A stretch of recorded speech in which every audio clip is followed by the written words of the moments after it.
guys, today I'm receiving Chloe the Dev, who is a former student of mine on EatTheBlocks. Hi, Chloe. Hey there, Julian. How are you? Yeah, I'm good. So, Chloe, as I mentioned, is one of my students. He took the course, and after he found his first blockchain job, so I thought that was good to have him on the channel so that he could give some inspiration to others. Yeah, glad to be here. So a little bit about myself. I'll start from where I am now. I'm currently a student at the University of Windsor, studying computer science. I also actually have a position at the university as an outstanding scholar, which basically means I get to do research and they give me a scholarship, so that's kind of fun. So I basically made that decision about 6 months ago. That was about, I kind of decided I wanted to stop being a trader on Ethereum, and I wanted to get more involved in how it worked, and like the base layer, the program, wanted to get involved, but I had no experience whatsoever. I mean, I spent the past 10 years coaching soccer, so I was traveling the world. I mean, I went to school in New Jersey, England. I played soccer in France. I was basically traveling all over the world trying to pursue different goals and dreams of being a coach. And I basically decided one day that that wasn't for me. I moved to Antigua to start a charity. And I decided that I just wanted to help people. So part of that was just doing whatever it took. So I got there and I realized there were lots of stray dogs and cats. So me and my girlfriend were down there and we would pick up trash on the streets. We would feed the dogs. We had about 10 dogs at the peak of it that were on the beach with us at Fort James Beach in Antigua. And it was great. We got dogs sent to all over the States and Canada, and rescued and fostered. And the plan was to eventually start teaching young girls to program.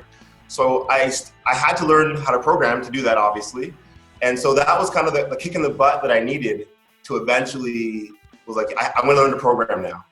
So I actually used Free Code Camp for about a month. I'm not a front-end person. As I said, I have a research position now for a blockchain firm in Toronto. So I'm definitely not someone who's front-end focused, but I decided that I needed, everyone said, learn JavaScript, learn front-end stuff. That'd be a great way to learn to program. So I was like, you know what, let's do it. Got involved, realized that it was a bit boring for me because it had nothing to do with Ethereum. And I needed something a little more challenging. So I went to YouTube and I started looking stuff up. But I'm sure as you know, a lot of information is outdated. And especially with Ethereum, it's very difficult because it's a very niche group of people who are learning this, and especially who are teaching this. There's not very many YouTubers who are teaching this. And I couldn't afford to be educated formally. So all I could afford at that time was, I was in Antigua, had very slow internet, and all I could afford was YouTube, and I just started learning what I could. And I happened along your channel eventually because I was getting very frustrated for a while because I was doing slowly like 0.4 when it was like 0.5. Like, it was just like, so I spent like 3 weeks learning something and then it would all be wrong and it was very difficult and I was getting frustrated.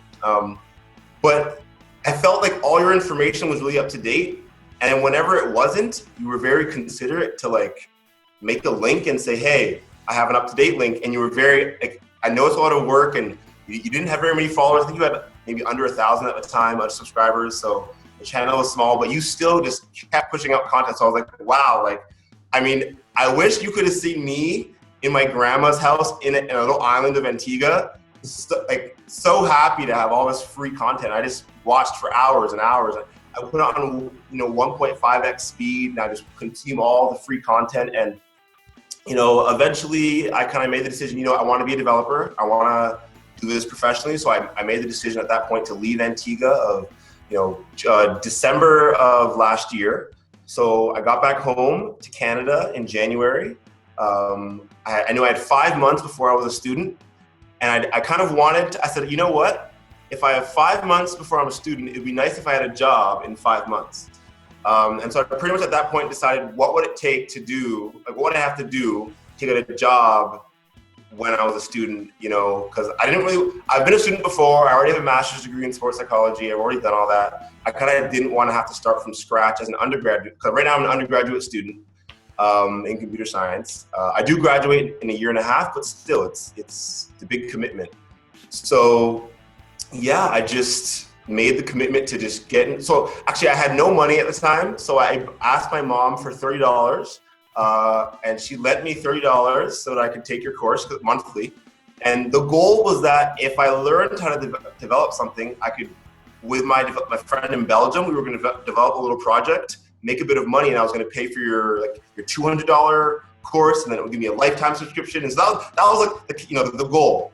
So I was like, if I just do, I only have $30, so if I just do if I have 30 days, I'll do a DAP a day for 30 days, and I'll get it done. And I had all the time in the world, so so the first day took me 14 hours of just, I couldn't code. I mean, I'm pretty sure I was like annoying you. I was in the Telegram chat, but people were so helpful and receptive, and I think that was what I needed, like, to really keep me going. Because when you program, there's this moat. There's just a place where it's just, you need someone to guide you along, because it's like a labyrinth and you just can't.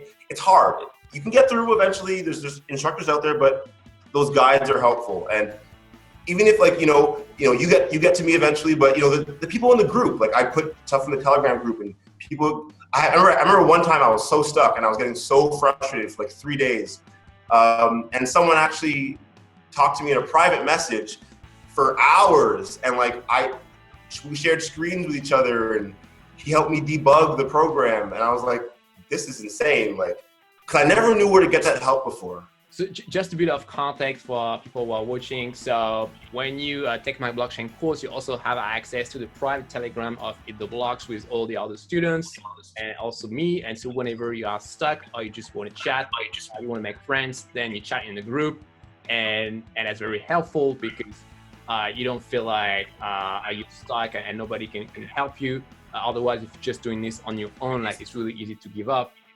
It's also good to have like this psychological support. So yeah, I think that's something that is really, really important. But coming back to your story, so yeah, you were before you were doing crypto trading, and after you realized that programming was interesting. So, and I think that this is actually a very smart move, because I think there are many crypto traders who are wasting a lot of their time.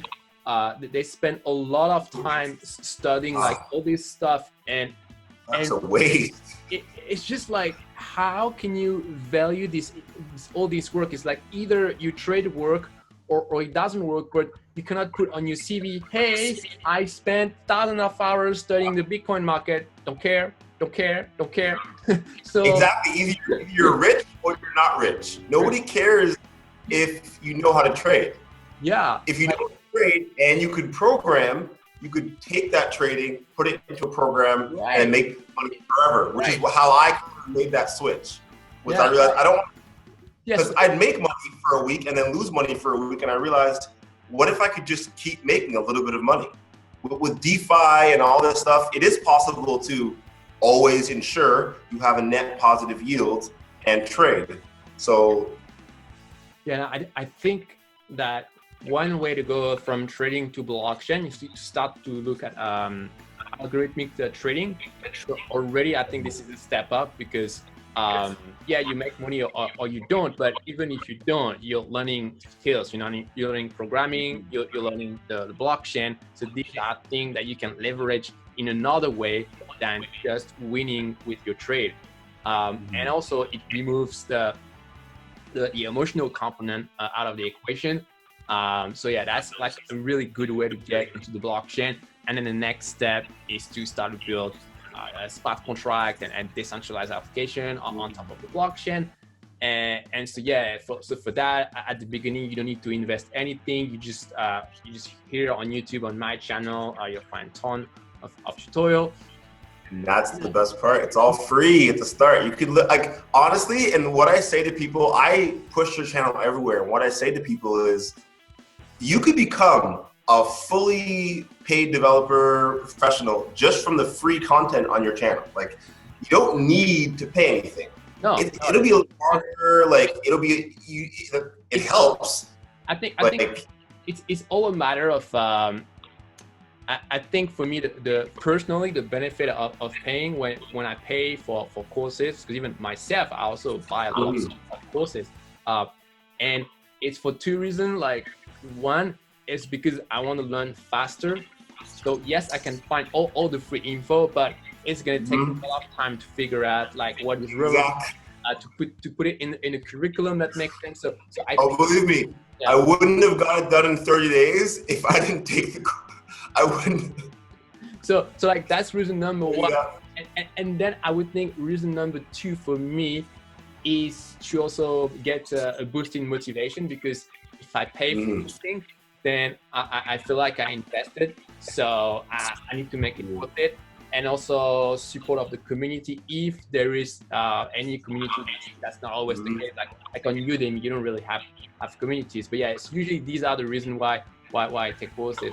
But coming back to your case, one thing that I find really interesting in how you find your job is, so as you were taking the My Blockchain course, you were super active on social media, on Twitter, and I think that was such a huge part of your winning strategy. So if you could talk more about this, that'd be very, very interesting.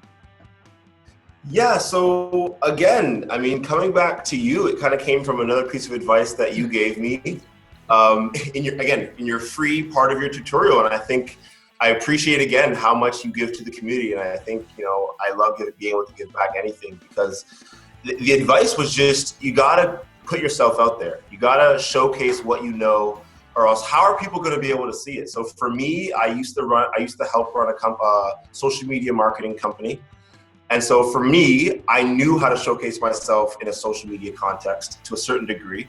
And my girlfriend helped me a lot currently. She's just graphic design stuff. So she, made my headshot, and she helps with a lot of, my that kind of side of things. But I kind of realized that I had to get involved, and I had to find out where the professionals were in the field that I wanted to be in. So for me, that was blockchain research. And so I decided, okay, where are the fields that I care about? So I care about, layer 2 scaling solutions. I care about how to, secure the blockchain. I care about privacy. How do we create a private DAI so that you can, transact on DeFi without everyone knowing how much money you have. So I just kind of inserted myself into these communities online, and it takes a lot of time and energy, no matter what you're doing and no matter what you're showcasing yourself on, I think it does that. So whether it's YouTube, and I go live a little bit now just to kind of help myself remember what I do throughout the day now, because I'm doing so much. But so I respect you, because I understand how much it takes to make the videos, and I don't even edit them, but to edit them and to showcase yourself. So whatever you're doing, whether it's building a portfolio and building some dApps to do that, and so I agree, like taking the course, because if showcasing yourself means you got to build 30 dApps, right? And you can do it, right? But it might take you a year, or you might take 3 years, or you might take 10 years, right? Or it might never get done. Or you can just take a course, get it done in 30 days, take another course, go to the next thing. And I think that was what helped me as well, because you need something to showcase. Showcasing yourself is great, but if there's nothing to showcase, then it doesn't really matter if you're on Twitter retweeting stuff. Because yeah, I retweet all the time, and I retweet everything, but I also, watch webinars on my free time for, cryptographic proofs. And, I also, spend my mornings, watching, Ethereum Foundation talks where they talk about, layer 2s, scale solutions and how they're going to do Ethereum 1.x and all that stuff. So, and that's fun for me. So I do enjoy it, but everybody has those things that are fun for them. But so I think it's, how do you find ways to make things that are fun for you something you can showcase? So, maybe building dApps that, if you like soccer or something like that, you can build a soccer gambling dApp. Like Starkware, for example, is putting a VDF on chain. So they're going to have on-chain randomness verify, so actual randomness on chain Ethereum now in about a week or two. So, if you take dApp 30 or whatever course, you'll be able to build a dApp where you can have your friends, gamble and have, actual randomness. And that's kind of, building that for your group of friends is something that might keep you motivated to do it in 30 days or in 2 months, and having an instructor to help and forums to go through and post your code and a Telegram group and all that. And I think that's kind of what helped as well. I did have to showcase myself a lot. It took many, and I still am on Telegram. I'm on Telegram all the time. I'm on Twitter all the time. I'm on all these platforms, and it's a lot. But a large part of that was also, how do I educate myself enough to have something to showcase? So, I think the way you did it was just great, and I will refer people to you when they ask me like how to leverage social media to get a job. Well, take follow the example. If anyone wants to ask, my DMs are open. I always tell people, like, I am fully here to help the Ethereum space completely. So if there's anything I can ever do to help any Ethereum developer, any Ethereum person, I do have a YouTube channel as well. I do go live there. We'll put the link in the description. There you go. If anyone has any questions about anything, they can ask me anything, and I'm willing to help with whatever they want. So maybe you can tell us a little bit the state of layer 2, since you seem to be very knowledgeable in this.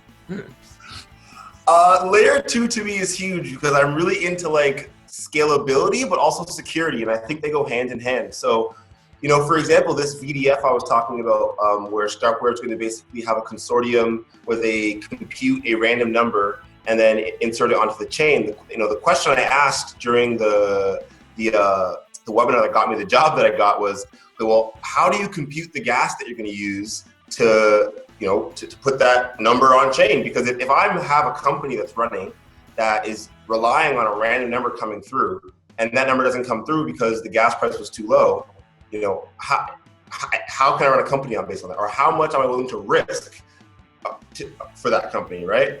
So I think layer 2 has a lot of great benefits because now we can kind of remove those barriers. So, you know, I'm a big proponent of, I like Starkware, and recently I have like Validium and I think Virtuum. There's 2 new terms in the like layer 2 technology, which every day there's something new. But basically the main 2 ways, I guess, of scaling on layer 2 these days, from where I know, and I am not I'm a beginner, but it's like Snarks and Starks. Or basically with Snarks, you basically have to compute the nodes beforehand, the people who are part of doing the computations. But with Starkware, I guess they can add people and take people out, I guess. The point is they do cryptographic proofs to do the computation off-chain. So basically, you deposit into the contract, and they will sign the transactions for you off-chain and do all the transaction and make sure it's all right off-chain. And then they only go to the chain when they have to ensure like validity of the state. So they're basically able to get 9,000 transactions per second with Starkware's solution. And there's a bunch of scaling solutions going down. So you have like Matter Labs, I think can do, or they're trying to do about 4,000 transactions per second. You have Loopring doing 2,000 transactions but they're using Snarks, not Starks. So, but it's really cool because now we're going to see ecosystems being built on top of layer 1 because it will still cost to move between different rollups, right? So you have to deposit into a rollup, and in that rollup, it's cheap to move, and you could like basically trade for free almost. But if you want to play a video game, you still have to deposit your ETH back to layer 1 or use a bridge from layer 2 to layer 2 rollup. So interesting. And so a lot of issues here as well. And out of all these projects, like which one is the most advanced? Well, I kind of have an idea of what you're going to answer, but again, personally, I would say Starkware, only because they released their they just released their StarkX exchange, and like they are kind of ready. Like they did get funding from the Ethereum Foundation as well to kind of do all this stuff. So in my opinion, they do have like the backing of the EF, which does pull some weight in my opinion, because like they do have the community support in that way. And in my opinion, these layer 2 scaling solutions, a lot of them do still rely on trust assumptions, especially the ones that get 9,000 transactions per second. So if I have to make a trust assumption as a dApp developer, I would rather trust the Ethereum Foundation because you need at least one trusted party in the consortium. and then you're good to go. So if there's at least one trusted party, and Ethereum Foundation's part of it, Starkware's part of it, I think like they're going to have like Vitalik be part of it. So in my opinion, that's enough level of trust for that moving forward. And I could be wrong on some of this, so don't quote me. I try my best to know things, but you know. You will be held responsible. I know, right? Someone's gonna email me later and be like, "You're wrong about this," and I'm like, "I'm sorry. I did my best. I'll try and learn." And so let's say I'm a blockchain developer and I want to get started with layer 2. I mean, we're going a bit off topic here, but I mean that's okay. No, I mean, this is great because at the end of June, Starkware has a webinar teaching people how to use. Starkware is actually coming out with their platform. Is actively looking for developers right now to build on their layer 2 solution, 9,000 transactions per second on the rollup. So they're actively looking to teach developers, to train them, to work through it. So if you reach out to Starkware, they will walk you along how to take your dApp project and be able to get 9,000 transactions per second, you know, obviously at the highest level, right? But yeah, I mean, I would say that's the direction. If you're a dApp developer or you're thinking about, you know, oh, I can't scale, I have a project and I don't know what to do because I can't scale. Well, in July, apparently the project is going on main chain. So you'll be able to scale in July. So now is the perfect time to learn how to be a dApp developer because all these issues of scaling are pretty much gone in a few weeks. So. Which is exciting, but they're changing. You have to act now. Exactly, act now. You have 30 days. Perfect timing. I'm excited for it. Yeah, so that actually happened as well. So someone reached out to me from Starkware actually, and that's how I got invited to that that training session. So I'll be doing the training. So if anyone has any questions, ask me July 1st. And I'll be able to walk you through any Starkware training to incorporate Starkware into your dApps, hopefully. So. Cool. Yeah. So if anybody has some very difficult question, then go to the webinar and make Chloe fill them. Not too difficult. I'll tell you where to go. I'll just tell you who to ask. Can you give me what's the alpha taken or something? Well, Chloe, thanks a lot for coming here, and I think that was very inspiring for people who want to become blockchain developer. And so just to quickly recap, you guys, if you have just one thing to learn from Chloe is that after you build your blockchain portfolio, which you can do with one of my blockchain course, dApp 30 or 6-figure blockchain developer, I will put the link below. After you do this, it's very important that you go out there on social media and you talk of what you learned so that you start to be noticed by company. And the mindset is you have to be helpful. You shouldn't try to take, but you try to give. Give, even if you feel like you don't have much to give, but just being enthusiastic, just being interested, somehow it already gives. There's always somewhere to insert yourself into the community. There's always somewhere to be helpful. Even if you can't code whatsoever, there's DAOs to be a part of, there's different things to help out with, there's always something to do. So find a way to get involved. If you don't know get involved, ask me. I can get you somewhere involved and find a way to get plugged in. Well, thanks, Chloe, and good luck at Starkware. Thank you very much. I hope I understand what they're talking about. Bye. Okay, bye. Thank you for the talk. Appreciate it.